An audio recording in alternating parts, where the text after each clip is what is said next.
That is going well. Okay, hello. All right, so as Tim says, I'm Ian Burrows. I'm an English fellow here at Clare.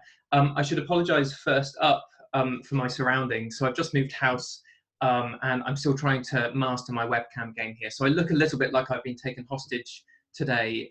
Don't worry, I haven't been taken hostage. I'm not in Tim's basement. This is actually my house. I can leave whenever I want. So there's no need to call the authorities or worry in any respect. What I want to do today is to look at some material that I've been looking at now for a little while. And this really began when I started working in Cambridge a couple of years ago. And I was asked to come up with some lectures for our third year tragedy paper. And so the tragedy paper, just to explain that a little bit, is 1 second. The tragedy paper in Cambridge English is something that's quite eclectic, and it deals with some really quite big questions. So fundamentally it asks what is tragedy? Is it the same as something sad, something particularly upsetting, something really bad or traumatic? Or is there something on top of that that makes tragedy distinct from simply bad events?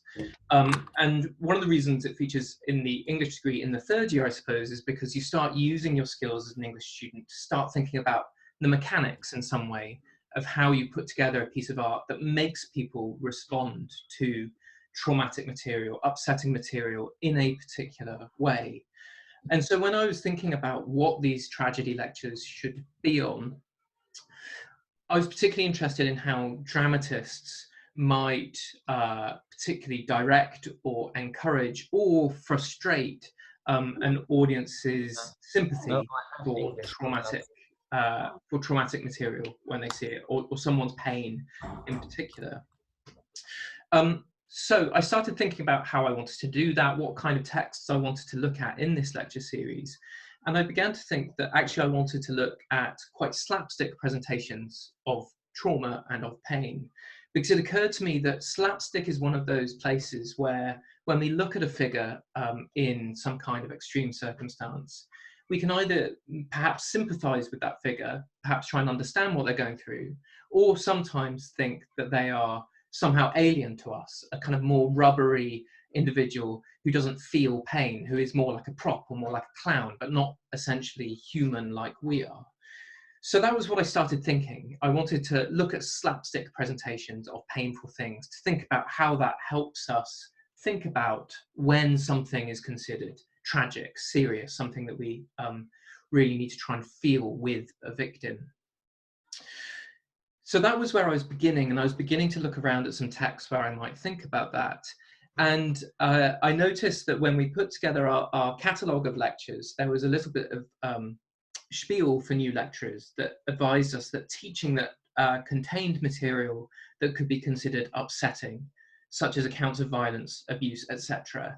And it's not immediately obvious to the reader that this could be the case. In such cases, we might consider using the small little symbol, and that's about to scale, I think, that little exclamation mark here on the PowerPoint. So we might consider putting that next to our lectures when it wasn't clear from what we were talking about that it would contain such things as sexual assault or violence.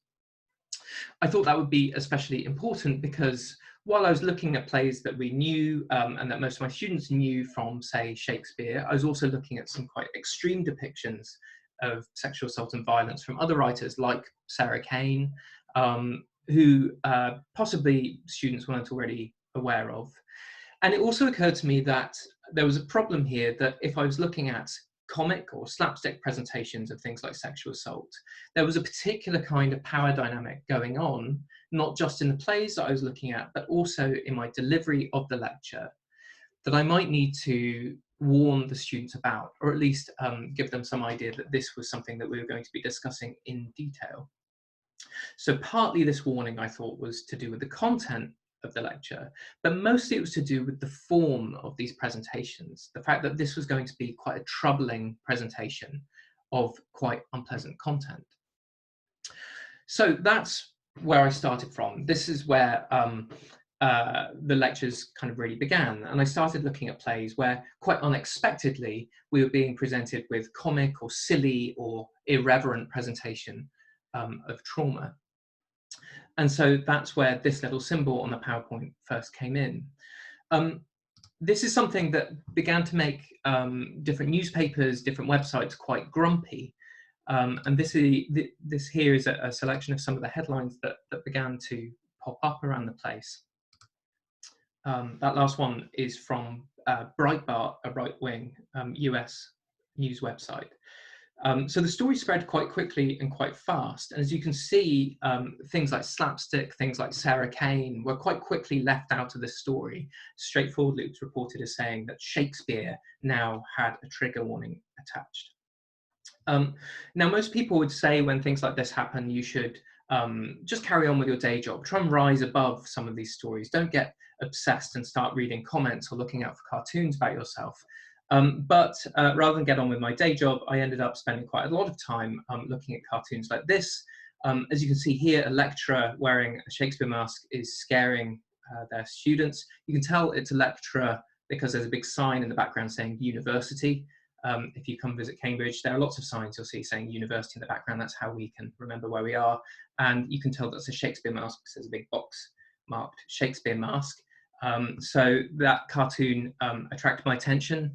This column from David Mitchell, who of course plays Shakespeare in a sitcom, Upstart Crow, also took issue with these warnings on Shakespeare.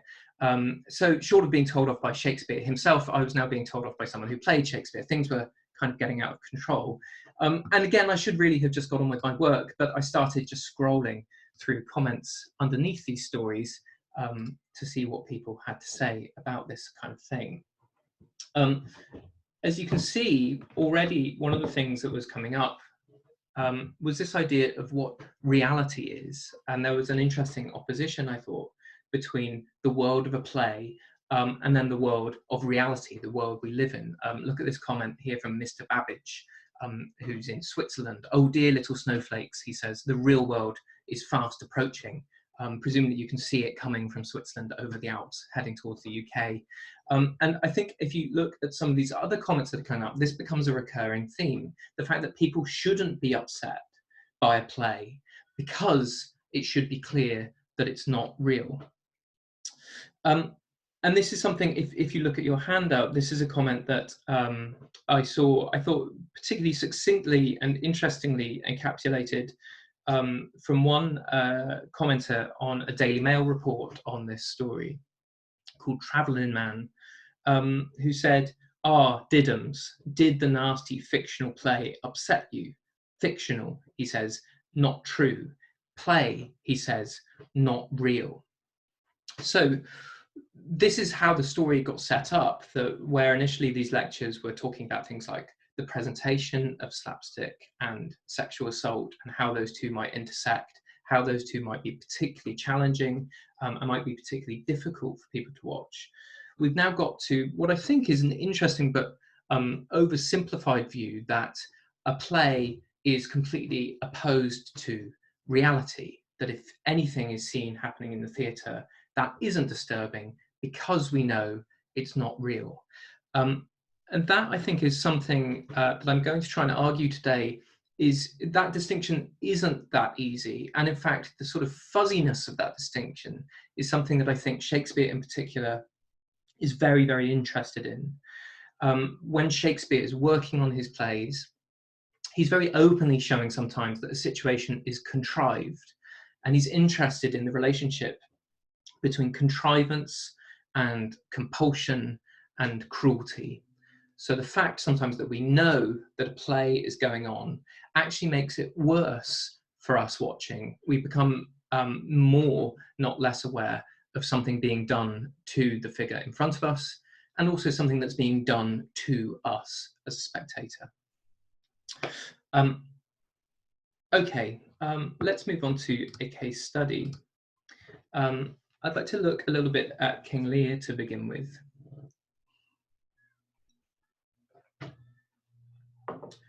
So I'm interested in this account of King Lear. This is from a critic called Charles Lamb, and he's writing, as you can see, in the early 19th century.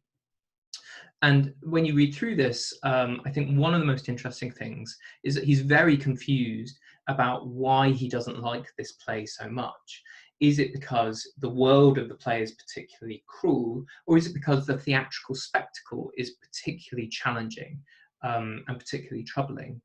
So Charles Lamb said in 1811, to see Lear acted, to see an old man tottering about the stage with a walking stick, turned out of doors by his daughters in a rainy night, has nothing in it but what is painful and disgusting.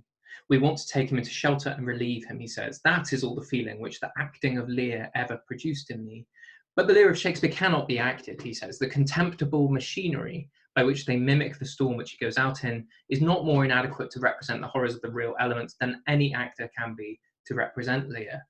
On the stage, we see nothing but corporal infirmities and weakness, the impotence of rage. While we read it, we see not Lear, but we are Lear. We are in his mind. So this is a very interesting mix, I think.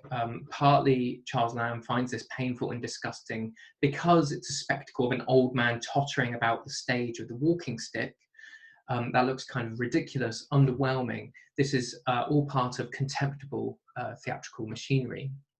On the other hand, there's a cruelty in the situation of the play. This is an old man turned out of doors by his daughters in a rainy night. So Lamb seems to me, I think, interestingly confused about why he's so upset by Lear. And that's something I think that Shakespeare wants from his audience. I'll show you a particular point of Lear where I think that's particularly acute. About halfway through King Lear, if you don't know the play, the Earl of Gloucester has been blinded and he's been set out into the countryside by himself. And he decides at that point that he wants to end it all and throw himself off Dover Cliff. By chance, he runs into his estranged son, Edgar, who is disguised, and Edgar says that he will take him to Dover Cliff to throw himself over the edge. And this is where Shakespeare goes with it. Gloucester says, "Now, fellow, fare thee well." Edgar says, "Gone, sir, farewell. And yet I know not how conceit may rob the treasury of life when life itself yields to the theft. Had he been where he thought, by this had thought been past. Alive or dead, ho, you, sir, friend, hear you, sir, speak. Thus might he pass indeed. Yet he revives. What are you, sir? Gloucester says, away and let me die. Edgar says, hadst thou been aught but gossamer, feathers, air, so many fathom down precipitating, thou'dst shivered like an egg. But thou dost breathe, hast heavy substance, bleedst not, speakst, art sound. 10 masts at each make not the altitude which thou hast perpendicularly fell. Thy life's a miracle. Speak again. And Gloucester says, but have I fallen or no? So when he asks that question, the audience, I think, are only a little less confused than Gloucester. When Edgar confides in them, had he been where he thought, by this had thought been past, it's the first acknowledgement that Gloucester hasn't actually been led to the edge of a cliff. It's a really extraordinary deception practiced upon an audience, I think. And in that respect, it has an interesting effect that it aligns our confusion with that of Gloucester. Watching this scene play out in Lear, we are as disoriented as Gloucester, as this blind man just prostrate on the floor. In a moment like this then, so by having him attempt suicide, Shakespeare shows us, okay, that Gloucester's trying to escape the circumstances of his story. But I think by staging this attempt in a particularly clumsy way, the actor doesn't know exactly where he is, the character doesn't know exactly where he is, the audience don't know exactly where he's supposed to be. He's also making the spectators particularly aware of the figure before us being kept awkwardly on stage, and especially under our scrutiny. And I think as well that the awkwardness of this fall is heightened by the fact that physically it's completely bogus. If you've got a useful space for this, just try it. Try blindfolding yourself and pretending that you're falling off a cliff and falling just on the floor in front of you. The physical mechanics of that fall are completely different, I think. And so Shakespeare is particularly testing us to believe in this contrivance that Gloucester doesn't know where he is. Just because he's blind, apparently he doesn't know that the ground is flat. Methinks the ground is even, Gloucester muses at one point, and Edgar counters that it's horrible steep. So it's hard to know why Gloucester wouldn't correctly apprehend that the ground is flat just because he can't see. Like I say, the mechanics of a fall onto a floor and from a great height are very different. And it's highly challenging, I think, to fake the surprise of that impact.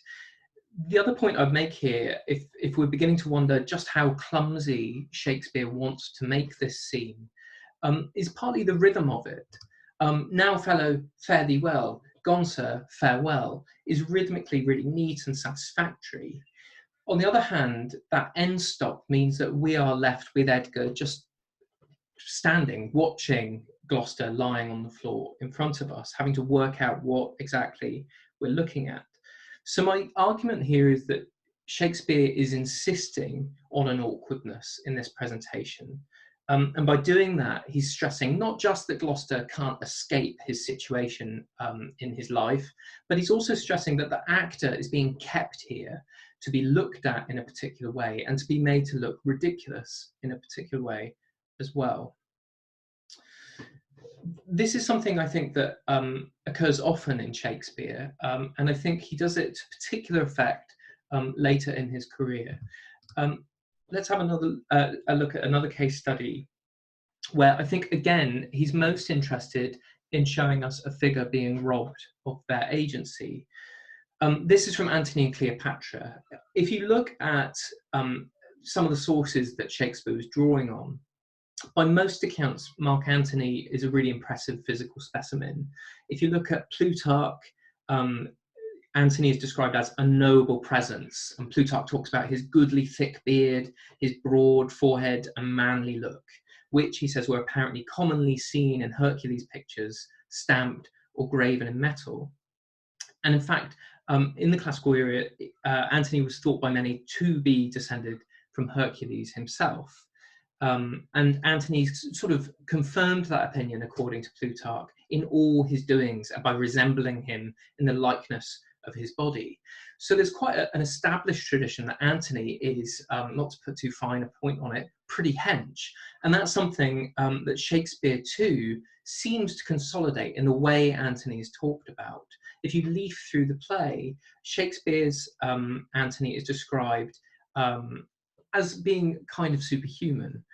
He's part of the triple pillar of the world. That's how he's described at one point. He's described as well as the demi-atlas of this earth.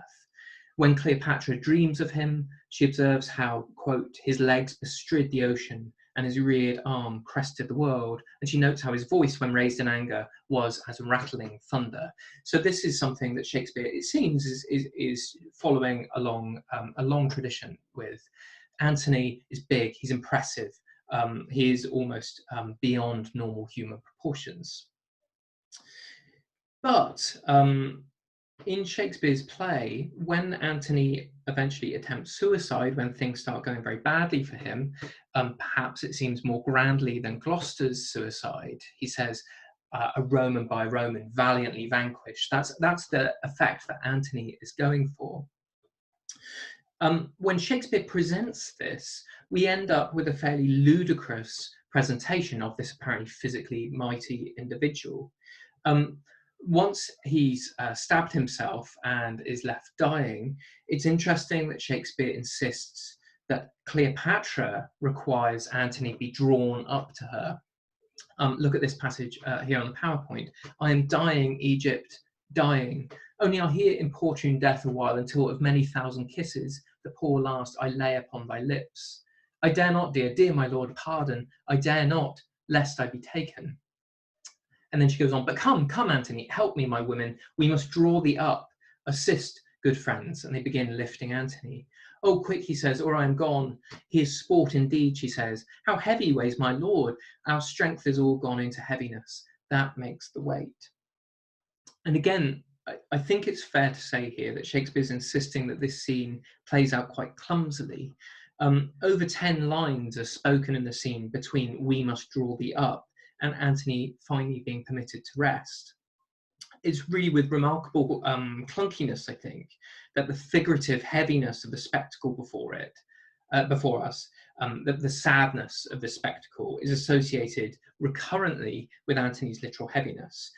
So in case we don't pick up with that association, when Cleopatra notes, "How heavy weighs my lord," our strength has all gone into heaviness. That makes the weight. This literal heaviness is more to do with figurative, sad heaviness, she tries to say. If we haven't picked up this point that Antony is actually literally quite heavy, when you look through the scene, you realise that his heaviness is talked about twice more. Other onlookers lament together the heavy sight of Antony's death, and they also chorus together "most heavy day" at the same time. So Shakespeare, in a way, is really overstressing the fact that Antony requires some serious muscle to lift him up. So while most productions might still end up in the play with the two lovers reunited in a glorious tableau, recumbent, resplendent in each other's arms, one of the things that Shakespeare insists upon is that we need to pay attention to the sheer effort that goes into arranging that tableau. And we become especially aware, not just that Shakespeare is making this tableau happen, we become aware too that Cleopatra is the one bullying Antony into participating in this tableau. Given Antony's grand talk earlier on of his own self-definition, it's interesting that he's entirely subject to Cleopatra's stage management. This comes across in the scene in her talking over him. So at one point, he says, "Give me some wine and let me speak a little." And she says, "No, let me speak and let me rail." And then goes on with a glorious monologue about how upset she is that he's dying. It's emphasized too that Cleopatra is in charge by the logistical struggle involved in hefting his body to where Cleopatra wants it. And it's notable in this extract here that she hesitates and refuses, in fact, to descend to where Antony is. "I dare not, dear my lord. Pardon, I dare not, lest I be taken." So the glory of Antony's demise, or the glory he thinks he's going to get, is significantly undercut by the treatment of his body. But it's also important to note that the simple fact of having a body is shown to oppose the power he claims for himself. This is recurrently emphasized by Shakespeare.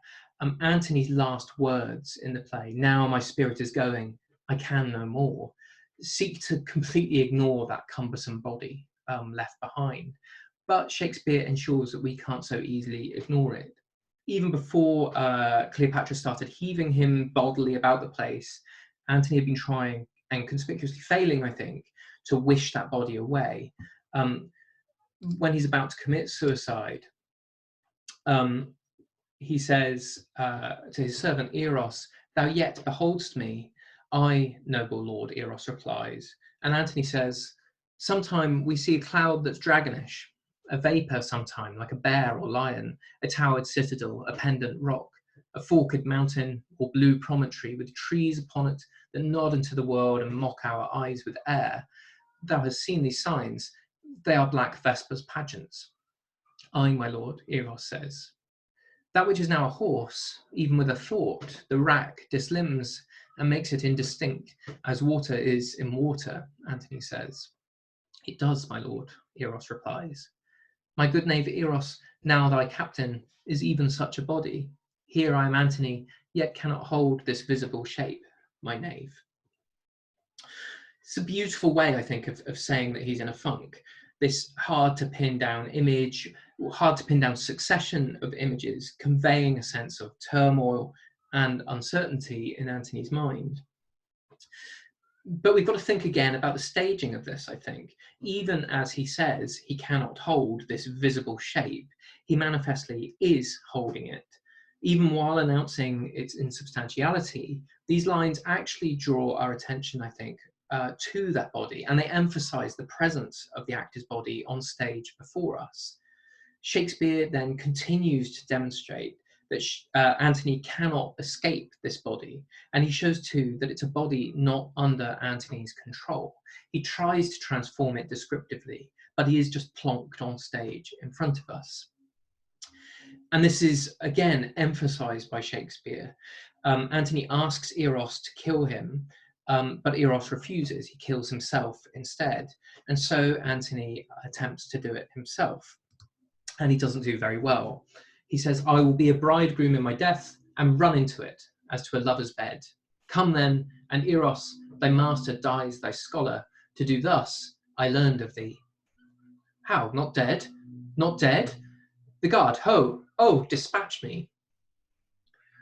Antony, a bit like Gloucester then, is unable to die. When the guards come in, he says, "Let him that loves me strike me dead." But each guard in turn answers him, "Not I, nor anyone," and they leave. But it's through the particular clumsiness, I think, of the bungled suicide that Shakespeare stresses that Antony is imprisoned, again, not just in his situation, but on stage.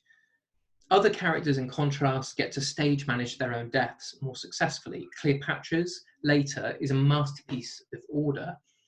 Or we might consider Othello, who, as T.S. Eliot believed, quote, is cheering himself up when he dies, turning himself, Eliot says, into a pathetic figure by adopting an aesthetic rather than a moral attitude, dramatizing himself against his environment. So I remember when I first saw Eliot saying that, I thought, what on earth is he talking about? Othello isn't cheering himself up. But when we compare Othello's death with Antony, we begin to see that his death is actually kind of more successful, more aesthetically successful, that Othello succeeds, as Eliot puts it, in dramatizing himself against his environment. So these are Othello's last lines. "And say, besides, that in Aleppo once, where a malignant and a turbaned Turk beat a Venetian and traduced the state, I took by the throat the circumcised dog and smote him thus." He stabs himself. To try and, I suppose, quantify a little bit what I'm saying here, my belief that Antony's death is meant to be more awkward than Othello's. Just have a look at what's going on with the thuses in each one. Antony's thus falling mid-sentence. So either he talks ludicrously for another 4 words after stabbing himself on the thus, or that he misses out on the dramatic neatness, the convergence of enactment and self-narration, which, on the other hand, Othello exhibits really quite grandly and quite successfully, and smote him thus, dead. The wrinkle between the thus and the action it refers to serves, I think, as a signal that Antony's ability to write his own end is undermined by his inability to command his overall aesthetic fate. Antony's loss of self-control, then, is highly expressive. It encapsulates a fall from good fortune to bad fortune, but it also illustrates that this so-called demi-atlas has been reduced to occupying a clumsy human form very like mine, or very like yours, if you don't mind me saying so. Okay, so where does this lead, this phenomenon? Shakespeare playing around with awkwardness like this, making us have to look at this contrived and slightly clumsy situation in front of us. What's the point in messing with us in that particular way? Is it just for the hell of it? Is it just kind of meta theatre to make us aware that Shakespeare is making this happen for us? It's something, I think, as I say, that happens in lots of Shakespeare's plays. Let's go back to King Lear to have a little think about where this might be going for Shakespeare and how it might actually feed into a very powerful ending, a very powerful overall message, and a very powerful, I think, tragic outcome. Near the play's conclusion, the actor playing Cordelia, Lear's daughter, is carried out into the stage space, and the audience is told that Cordelia is dead. Within the story of the play, this is an abrupt development ruled by chance. So in the story of the play, Cordelia is dead simply because a messenger arrived too late to revoke a writ on her life. failing to bring a token of reprieve, we're told, to her jailer in time. On stage too, having seen just how easily Shakespeare made the actor as Gloucester play dead and then just get up again, Cordelia's death appears especially arbitrary. So we've seen Shakespeare make an actor play dead and then reveal to us that actually this actor, this character, has been alive the whole time. He's tricked us before, and he's signaled by doing that he could do it again if he wanted to. And because of that, Cordelia's death here seems especially forced and therefore especially cruel. This is underscored, I think, as Lear addresses this body several times. "Ha, what is't thou sayest?" he says at one point. "Why should a dog, a horse, a rat have life, and thou no breath at all?" There doesn't come an answer from this body before him. Throughout this scene, Shakespeare's flirting with the liveness of that actor who's pretending to be dead. "Lend me a looking glass," Lear says to those around him. "If that her breath will mist or stain the stone, why then she lives." A little later, Lear insists, "This feather stirs, look there," and again here he says, "Look on her, look, her lips, look there, look there." So where Shakespeare compelled the actors playing Antony and Gloucester to carry on some scenes more, here we're made more aware that the actor Cordelia is not being permitted to continue.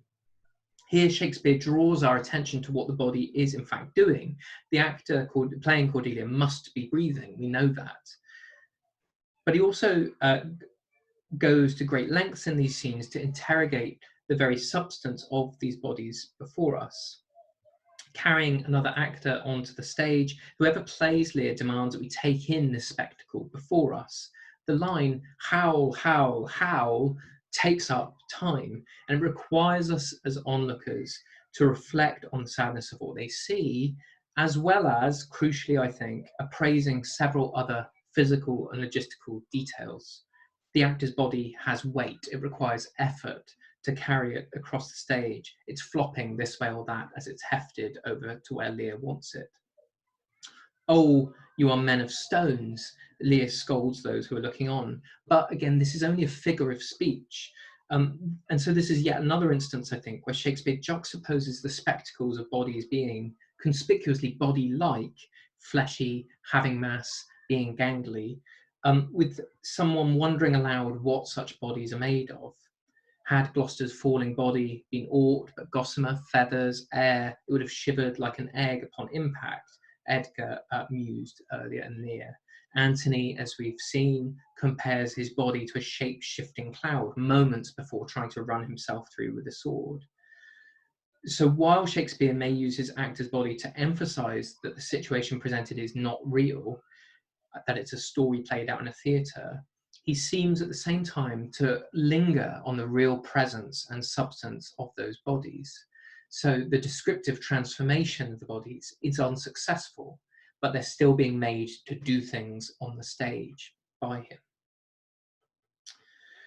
And as you can see in this scene, one of the hardest hitting, I think, in all of Shakespeare, because it's so arbitrary, because it's completely unnecessary in some ways for the storyline, Shakespeare is again very interested in troubling that distinction that was made by Travelling Man in the comments on the Daily Mail story about trigger warnings on lectures. Look at the line from Edgar. Is this an image of that horror? So Kent says, is this the promised end, Edgar, or image of that horror?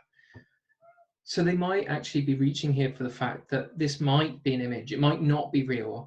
But one of the things that perhaps Shakespeare's saying is that that doesn't alleviate the pain of the situation that we're regarding, that it might actually even compound it.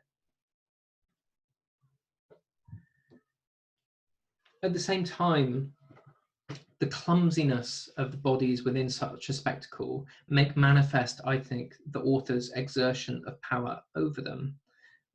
Charles Lamb found the spectacle of Lear painful and disgusting, not just because it was a sad story, but because he felt he was being made to watch something that was particularly unpleasant, clumsy, inelegant, ugly. This is true too of Samuel Johnson, an early editor of Shakespeare. This is number 8 on your handout. He says, "I was, many years ago, so shocked by Cordelia's death that I know not whether I ever endured to read again the last scenes of the play till I undertook to revise them as an editor." So in other words, what we become aware of in this contrivance is Shakespeare exerting a power over his actors, but also over us, the audience.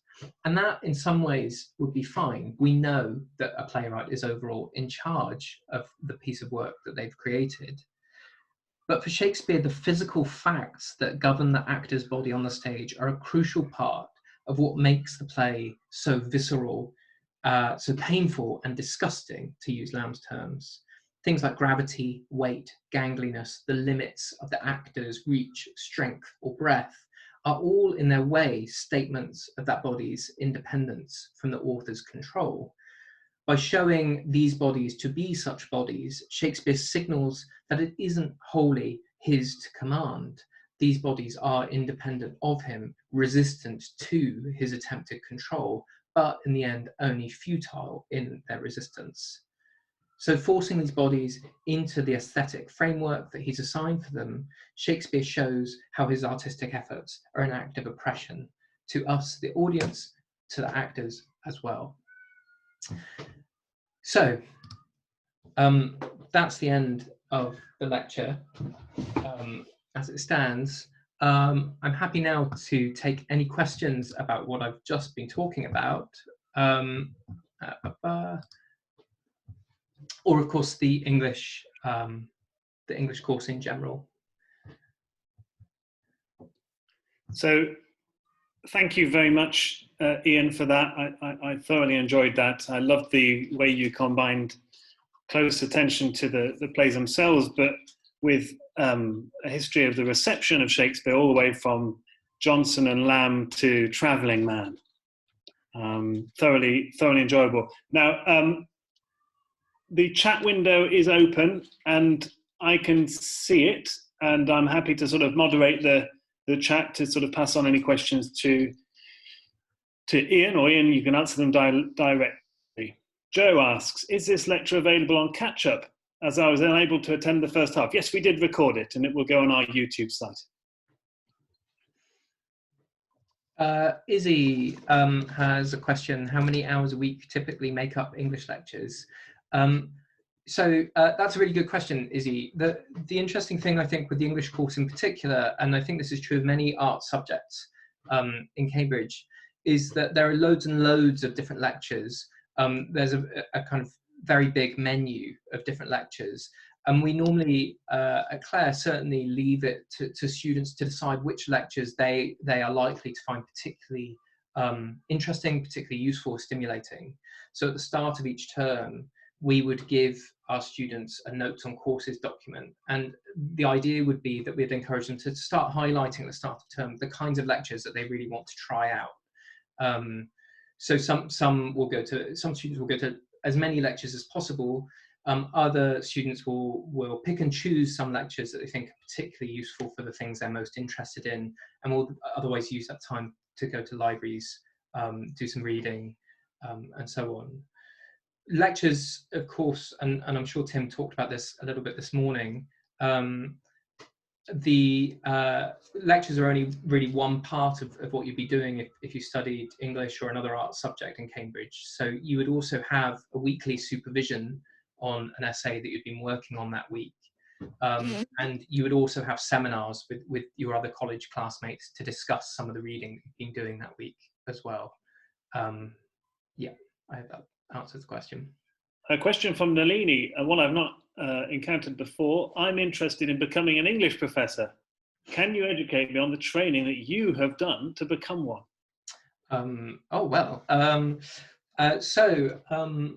Once I've finished my degree, the option then is to go into further study. So following my degree, I applied to various master's programs. And once you've done a master's, you can then do a PhD. So these courses, once you move beyond an undergraduate degree, you begin to be trained up much more as a researcher. So a master's program will have much more in the way of independent study. You might be given some more skills for your research. So for example, because I did an MPhil in Renaissance literature, I was taught how to analyze old books, how they've been printed, and I was taught how to read old handwriting, try and decode old manuscripts. And then by the time you move to a PhD, that's when you normally have about 3 years to create your own research project. And the idea is that that should be something that hasn't really been covered before. So you use 3 years almost as an independent researcher. You have a supervisor who will read your work as you go, will make suggestions. And then if you pass your examination at the end of those 3 years, you'll have a PhD and you'll be able to put doctor in front of your name. And then it's a case of applying to what universities there are who are advertising and hoping eventually to get a job. So I was very lucky to get a job eventually at Clare. A question in from Amber. So you in your lecture there were talking mainly about characters who are dying or seeming to die. And she asks, you mentioned sexual assault at the beginning of the lecture, requiring trigger warnings. Have you found specific instances of plays or playwrights contriving the same awkwardness with bodies and their physicality in relation to sexual assault? Thank you. That's a really good question. One of the playwrights who I talked about initially in these lectures, who I didn't talk about today, was Sarah Kane. And Sarah Kane was writing in the mid-90s. And if you read a play like Blasted, for example, when Blasted first appeared at the Royal Court Theatre in 1995, let's say, it was met sort of with horror by a lot of the media. There was a headline in the Daily Mail, this disgusting feast of filth. And it's partly because Sarah Kane covered a lot of taboo content, sexual assault of various kinds, cannibalism, killing babies, some really horrible stuff. But the other thing I think that made Sarah Kane particularly challenging to people was, I think it was squarely in this sort of presentational style that I've been talking about today, that she treated a lot of these things in a very irreverent way, and with a kind of weird comic timing sometimes.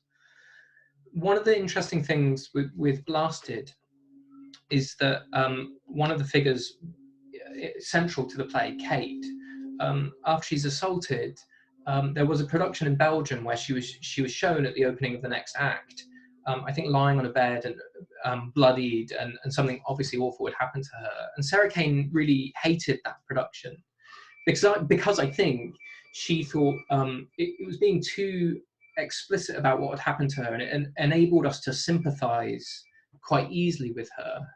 Whereas I think one of the things that she's aiming for in a play like Blasted is that she challenges us to try and sympathize with bodies that act kind of inexplicably in sort of mechanical and weird ways. So one of the things that happens in Blasted is that as well as terrible things happening to Kate, she keeps just bursting into laughter and then fainting and falling to the floor.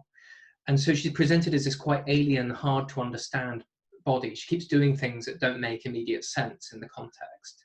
So I think that was one of the reasons why people found Blasted quite so upsetting. Is it not just that it contained upsetting content, but it was presenting it in a way that was very hard to understand and sympathize with.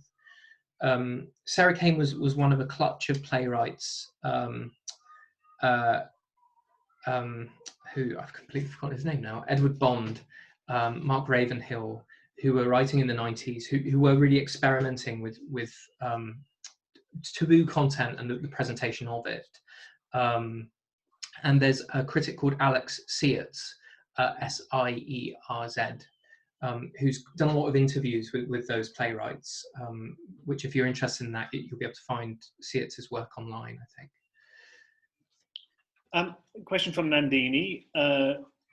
She asks, could you please provide some tips on how to do research study about Shakespeare and other dramatists? I mean, I suppose in your talk, I guess you've started to indicate the kinds of questions that you and your colleagues are asking about Shakespeare, to do with performance and artificiality and so on and so forth.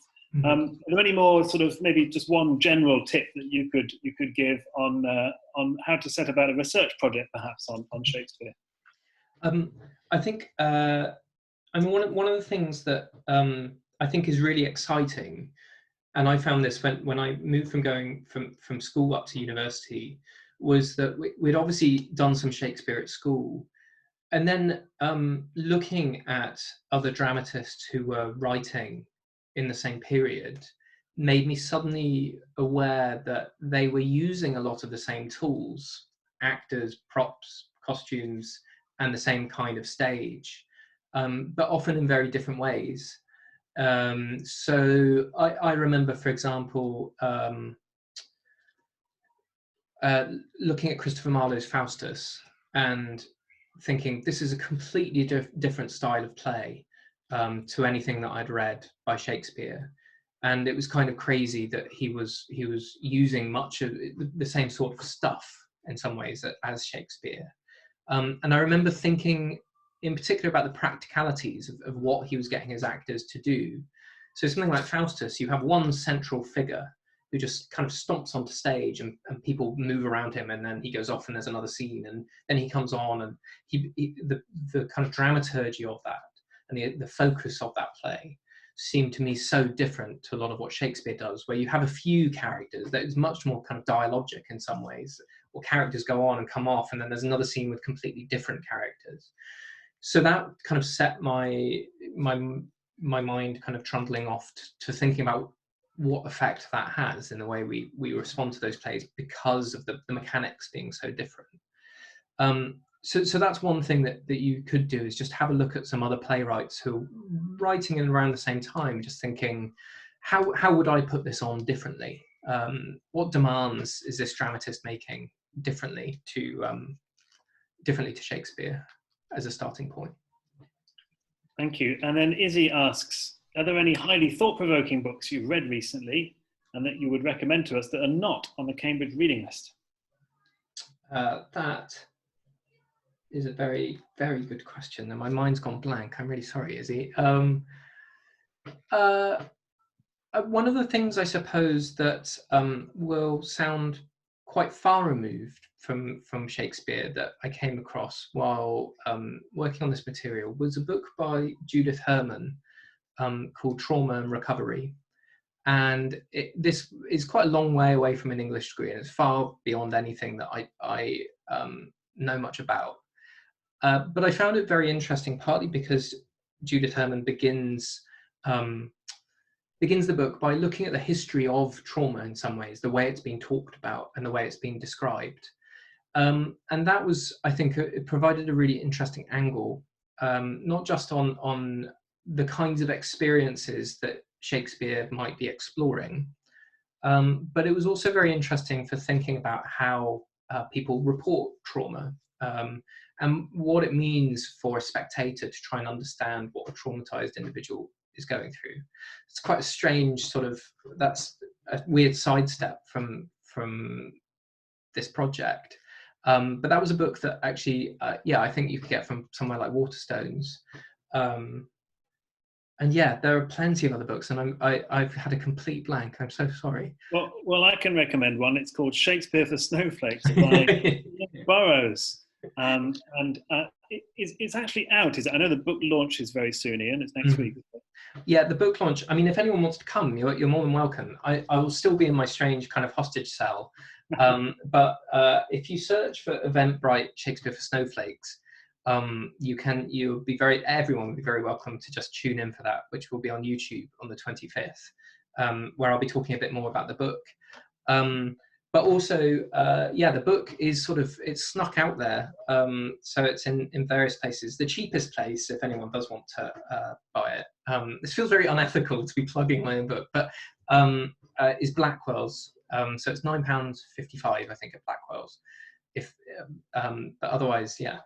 If you have any questions about the book and you don't want to buy the book, here's the more ethical alternative. You're very welcome to email me and ask me. So my email address is on the handout that I sent out.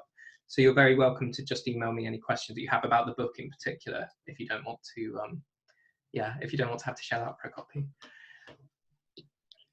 Okay, well, I think we're nearly out of time, Ian. And I can see some people have got to go on to the next thing, but just wanted to thank you again really warmly for a fantastic talk and for answering everybody's questions. And to everybody else, thank you very much for coming, and hope that we might see you virtually either at another event or at an interview or at some point in the near future. Okay. Thank you. Thanks, everyone. Bye-bye. Bye.